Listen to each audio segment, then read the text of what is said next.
Hey guys, we are back and we're going to talk about how do you solve any type of linear equation. So in this video we're going to talk about variables when they're just on one side of the equation. The next video we're going to talk about when you have variables on both sides of the equation.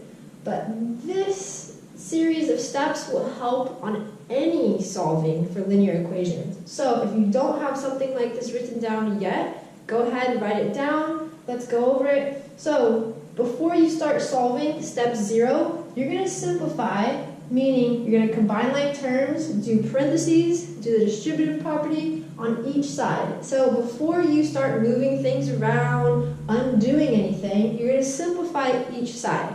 So I'm going to be talking about these steps as we go along. So write that down, simplify. So each side has to be simple. Now we're going to getting into the actual solving part. This is the undoing. First, you're going to add or subtract to bring numbers on one side, letters to the other. So you're undoing it. So essentially, you're doing the opposite. If the problem gives you addition, you're going to subtract. If the problem gives you subtraction, you're going to add. That goes along with the video that we just did. After you get rid of your addition or subtraction, then you're going to multiply or divide to get x alone. So again, you're undoing whatever is given to you. If the problem gives you a multiplication, you're going to divide. The whole idea with steps 1 and 2 is you're undoing whatever is given to you. I think about this as kind of like a present. A present, someone's going to wrap it up. So here's your gift wrap. I'll draw a horrible picture. Here's your gift wrap. After they gift wrap, then they put the bow on. When you receive the gift, you first take off the bow, then you get in the gift wrap. So you basically undo in the reverse order that they just did. Okay, so pause the video, get a good, nice picture of that, write it down, and I'm going to be referring to this as we do some problems together. Okay, here we go.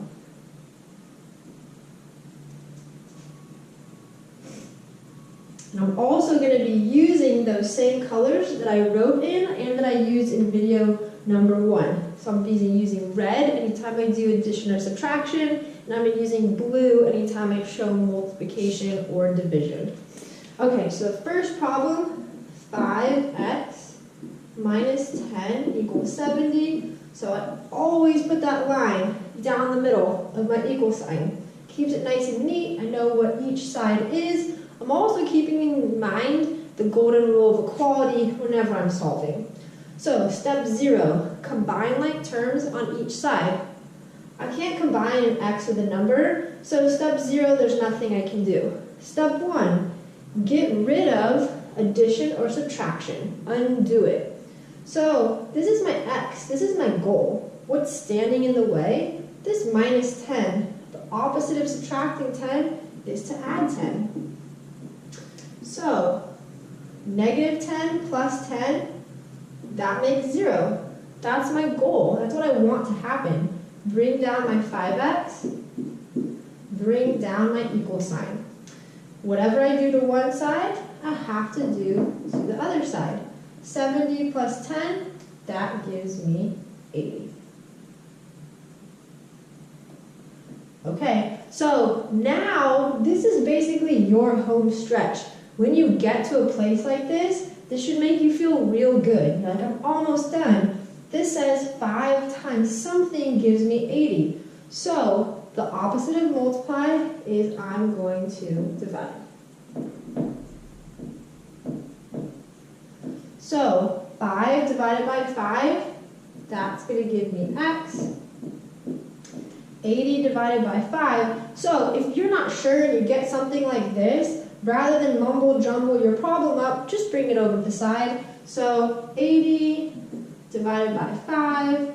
Well, 5 goes into 8 one time. 5 times 1 is 5. 8 minus 5 is 3. Bring down my 0. 5 goes into 30 6 times. So anytime you have to do arithmetic, my suggestion is bring it over to the side, keep your algebra nice and clean, just in your problem. Make sure you keep your equal sign down that line. X is equal to 16.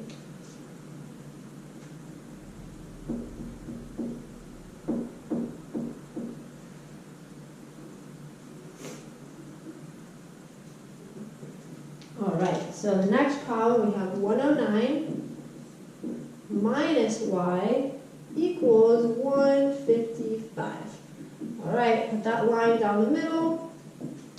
Alright, so I see y there. I also see this minus. So be careful that that y and that minus is not attached to the 109, but that minus is attached to that y. So this 109 is actually being added. The opposite of adding is to subtract. So I'm going to subtract that from both sides. So those cancel to give me 0. I'm going to bring down a negative y. So negative y equals, alright, so over here I have 155 minus 109. It won't be mumble-jumbled too much to do the arithmetic here. So I have to borrow. That makes a 4. So 15 minus 9, that makes 6. 4 minus 0, that makes 4. So, and 1 minus 1 is 0. I have a negative y equals 46. Make sure that if you get to a point that looks like a negative times your variable, you don't stop, because this is my goal. Y is my goal, just the variable, not a negative attached. This negative attached, this is really a negative 1 attached. So I'm going to divide by a negative 1 on both sides. So a positive divided by a negative gives me a negative.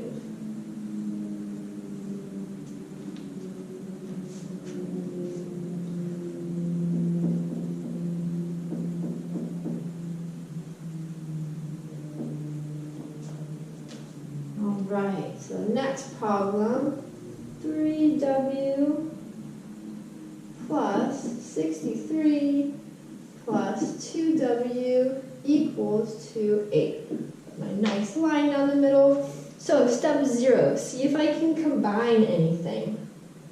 3w and 2w, those are like terms. I can combine them.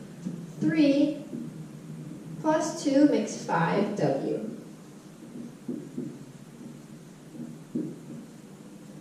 Alright, so step 1, get rid of your addition or subtraction, whatever's getting in the way of that w being by itself.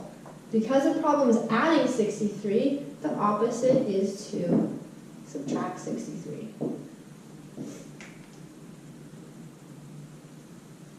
So 63 minus 63, that cancels to make 0. So I'm going to bring down my 5w. On the right-hand side, 8 minus 63, different signs are going to subtract. Take sign of the bigger number, whichever one's more power, that's negative. Again, we're in the home stretch. Whenever you have a number times or divided by the number equaling something, you're very close. 5 times w, the opposite is to divide. So on the left-hand side, 5 divided by 5 gives me 1. 1w is just equal to w. On the right-hand side, a negative divided by a positive is a negative 11.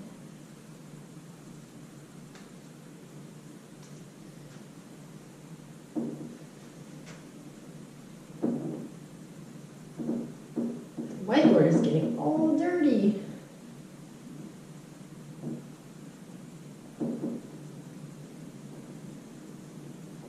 Alright, give it just a second. Let's try to clean this guy up. Okay, what are you doing? Alright, so 3, 2w plus 8 equals 60. Alright, I hope that you remember the distributive property from chapter 2, and we had a series of videos on that. So, step 0 is combine like terms, get rid of parentheses. These are the type of parentheses we're talking about, using the distributive property. So, I'm going to multiply 3 times 2w makes 6w. 3 times a positive 8 makes 24 equals to 60. Combine like terms.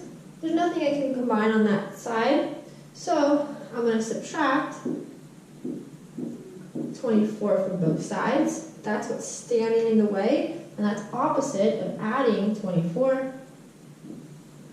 So on this side, that makes 0. Bring down my 6w. On the right-hand side, 60 minus 24 is going to give me a 36.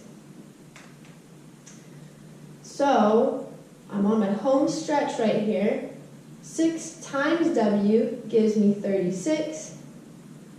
So I'm going to divide both sides by 6. 6 divided by 6 makes 1. On the left-hand side, I'm left with w, and on the right-hand side, I'm left with 6. All right, we're going to do one more problem.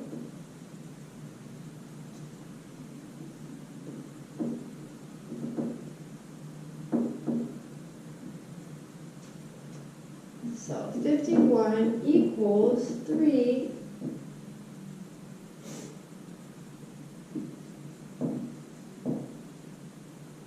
Y minus y. Okay, so combine like terms, get rid of any parentheses. So on the right-hand side,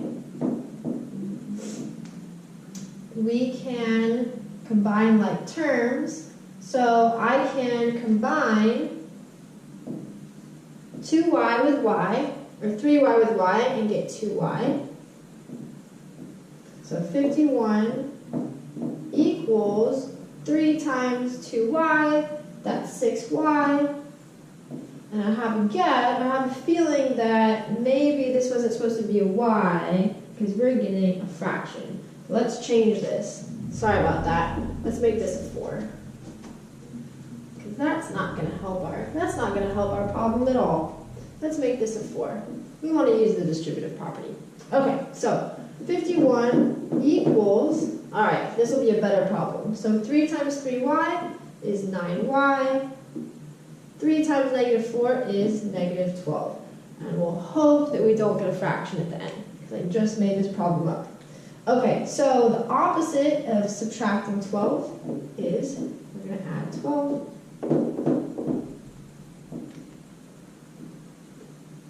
On the right-hand side, negative 12 plus 12 makes 0. And we're going to bring down our 9y. On the left-hand side, 51 plus 12 is going to give us 63. Hooray! We're not getting a fraction. So, home stretch, the opposite of multiply is to divide. I have to do it to both sides. So 63 divided by 9 is 7. Okay, and that is our final answer.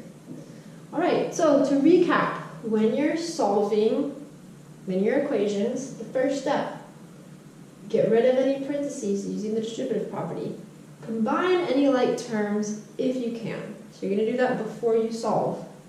Then, your solving steps. Step 1, get rid of addition or subtraction using the opposite operation. Do that to both sides. Step 2, your very last step, get rid of multiplication or division by using the opposite operation, and again, do it to both sides. To check your answer, all you would do is plug in 7 back into my original equation, do it out, and make sure we get 51. All right, thanks for watching, and we'll see you in the next video when we have variables on both sides of the equation. GoPro, stop recording. GoPro, stop recording.